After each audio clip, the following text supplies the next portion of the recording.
নমস্কার বন্ধুরা, রিয়া কুকিং ব্লগে আপনাদের সবাইকে স্বাগত। তো বন্ধুরা, আজকে একটা নতুন রেসিপি রান্না করতে চলেছি, আপনারা সবাই দেখতে থাকুন। বন্ধুরা, সকাল সকাল চলে এসেছি রান্নাঘরে। তো এদিকে উনুনটাও ধরে নিয়েছি, এবার কড়াইতে চাপিয়ে দেবো। কড়াইতে চাপিয়ে দিয়েছি। তো বন্ধুরা, তোমাদের বলেছিলাম নতুন একটা রেসিপি রান্না করতে চলে এসেছি। এই দেখো, আজকে তোমাদের দাদাভাই বাজার থেকে পনির নিয়ে এসেছে। তো আজকে কিন্তু আমাদের বাড়ি নিরামিষ রান্না করব। আজকে যেহেতু মনসা পুজো, তো বাড়িতে মনসা পুজো করেছি। তো মনসা পুজো করার পরে রান্না বান্না করতে চলে এসেছি। পনিরটাকে আমি পিস পিস করে কেটে নেব। আর আজকে পনিরটা কিন্তু পোস্ত দিয়ে রান্না হবে, তাই মা ওইদিকে মশলাগুলো বেটে নেবে আর আমি পনিরটা কেটে নেব। চাকু আনিনি তো, তাই খুন্তি দিয়েই কাজ চালিয়ে দিচ্ছি।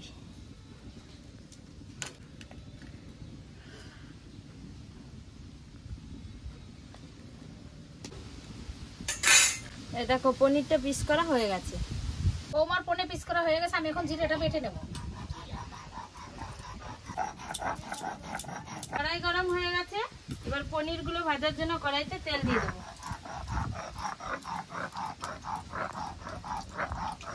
তেল দিয়ে দিয়েছি, তেলটা একটু গরম হতে থাকবে।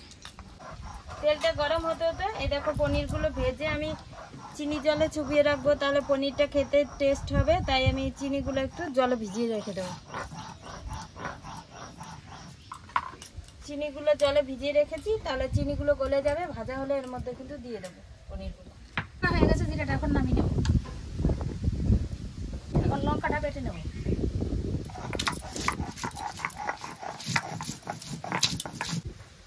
এদিকে কড়াইতে তেলটা গরম হয়ে গেছে, এবার পনিরগুলো ভেজে নেব। লবণ দিয়ে দিয়েছি, পনিরটা এবার ভেজে নেব।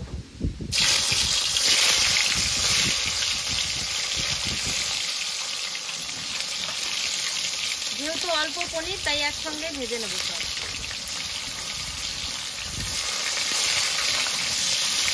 পনিরগুলো দিয়ে দিয়েছি তেলের মধ্যে, এবার নেড়ে চেড়ে আস্তে আস্তে ভেজে নেব পনিরগুলো।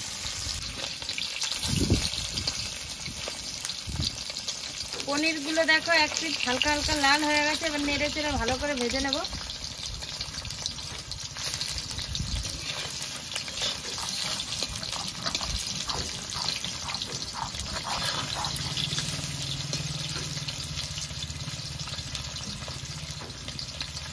আমাদের বাড়ি কিন্তু পুজোটা মা আজকে সকাল সকাল হয়ে গেছে, বলো?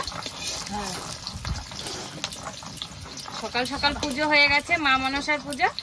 তো পুজো হওয়ার পরে আমরা রান্না করতে চলে এসেছি, মা আর আমি। লঙ্কাটা বাটা হয়ে গেছে, এখন নামিয়ে নেব। নামিয়ে নিলাম। এবার আদাটা বেটে নেব।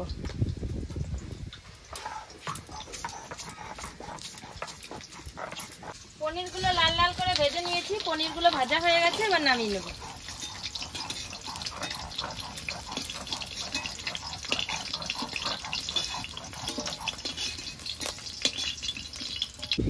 আদাটা বাটা হয়ে গেছে, আদাটা নামিয়ে নেব। পনিরগুলো ভেজে নামিয়ে নিয়েছি। এই দেখো, এখানে চিনি জল ভিজিয়ে রেখেছিলাম, তা পনিরের মধ্যে দিয়ে দেবো। তো চিনি জলটা দিয়ে দিয়েছি, পনিরগুলো একটু ভালো করে একটু ডুবিয়ে নেব। তো পনির ভেজে এরকম চিনি জলে একটু চুবিয়ে রাখলে কিন্তু পনিরটা খেতে ভালো হয়, তার জন্য আমি চিনি জলে চুবিয়ে রেখে দেবো। এটা চিনি জলে ভিজিয়ে রেখে দিয়েছি। এবার পনির ভাজা তেলের মধ্যে কিন্তু আমি সোমবারটা দিয়ে দেবো। আজকে যেহেতু পনিরটা এক সোমবারেই রানবো, তো সোমবারে দিয়ে দেবো দুটো তেজপাতা, দুটো শুকনো লঙ্কা আর কটা গোটা জিরে। সোমবার দিয়ে দিয়েছি, এবার কেটে রাখা টমেটোটা তেলের মধ্যে দিয়ে দেবো। টমেটোটা দিয়ে দিয়েছি, এবার একটু নেড়ে ছেড়ে নেব।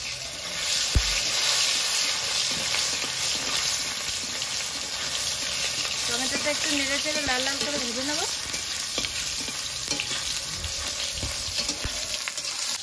টমেটোটা লাল লাল করে ভেজে নিয়েছি, এবার এর মধ্যে বাটা মশলাগুলো দিয়ে দেবো। এখানে আছে শুকনো লঙ্কা বাটা, আদা বাটা, জিরে বাটা। শুকনো লঙ্কা, আদা, জিরে বাটা দিয়ে দিয়েছি, এবার সামান্য একটু জল দিয়ে দেবো।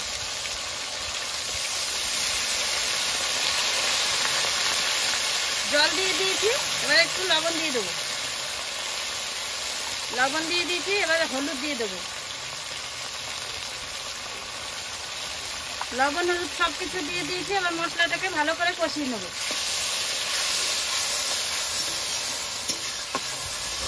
বৌমাকে পনিরের মশলাগুলো সব বেটে দিয়েছি, বৌমা পনির তরকারি চাপিয়ে দিয়েছে, আমি এখন পোস্তটা বেটে নেব।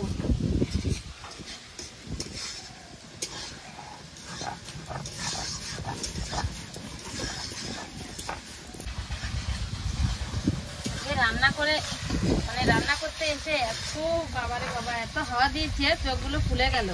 হ্যাঁ, হাওয়াটা আজকে চারিদিকে প্রচন্ড হাওয়া, মানে চোখ ফুলে যাচ্ছে রান্না করতে করতে।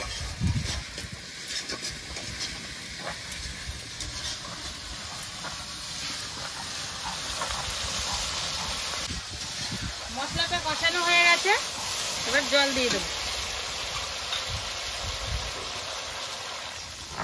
জল দিয়ে দিয়েছি, তরকারিটা এখন জাল হতে থাকবে।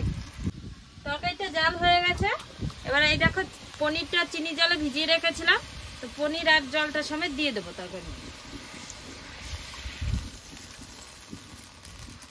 পনির আর চিনি জল সমেত তরকারির মধ্যে দিয়ে দিয়েছি, এবার একটু নেড়ে চেড়ে নেব। তো নেড়ে চেড়ে নিয়েছি, তরকারিটা একটু জাল দিয়ে নেব।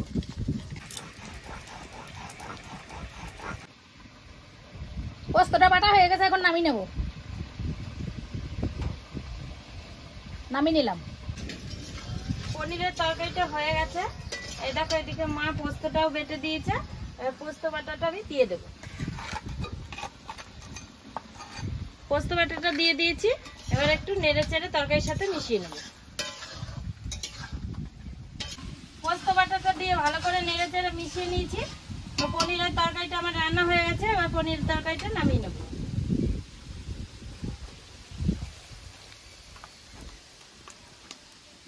পনিরের তরকারিটা নামিয়ে নিয়েছি, রান্না বান্না কমপ্লিট হয়ে গেছে। মা আর আমি খেতে বসে পড়েছি, এখন ভাতটা খেয়ে নেব।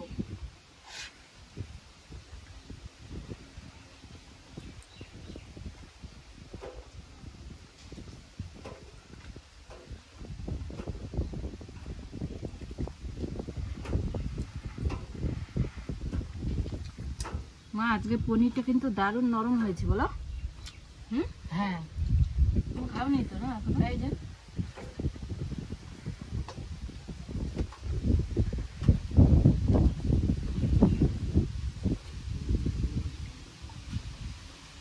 তো বন্ধুরা আমার কাছে কিন্তু দারুণ লাগলো পনির পোস্তটা। তো আপনারাও একদিন বাড়িতে এরকম ভাবে পনির পোস্ত রান্না করে খেয়ে দেখুন, ভালো লাগবে খেতে। তো বন্ধুরা আজকের ভিডিওটি আপনাদের কেমন লাগলো? আজকের ভিডিওটি আপনাদের ভালো লেগে থাকলে লাইক কমেন্ট শেয়ার করে আমাদের পাশে থাকবেন। আজকের মতো ভিডিওটি এখানেই শেষ।